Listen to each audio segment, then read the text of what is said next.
Alors dans les suites de cet accident, comme n'importe quel accident médulaire, et les images ne correspondent pas à l'accident en tant que tel, eh bien on va faire une IRM dans les 24 à 48 heures habituellement, et pour démontrer qu'effectivement la moelle, si elle a été touchée dans ce cas-ci de manière très haute, vous voyez qu'il y a des hypersignaux au niveau de la moelle par l'IRM entre C2 et C5, donc au niveau du cordon médulaire, il y a des lésions ischémiques.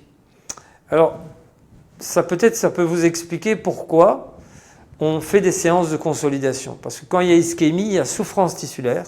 Et donc, quand on parlait tout à l'heure de régénération tissulaire ou d'aide à la cicatrisation, eh bien, toutes les séances qu'on va faire chez un plongeur qui présente des lésions graves avec des séquelles vraiment importantes, et notamment dans les ADD médulaires, eh bien, ces séances de consolidation vont permettre une guérison, alors peut-être pas totale.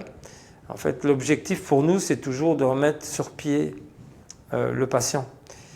Malheureusement, dans le cas qu'on a décrit, ça n'a pas été le cas. Et donc, on s'est retrouvé avec des séquelles graves. Alors, je ne vais pas dire définitives, parce que je pense qu'il y a une neurogenèse secondaire spontanée qui permet parfois d'espérer une récupération, d'accord ?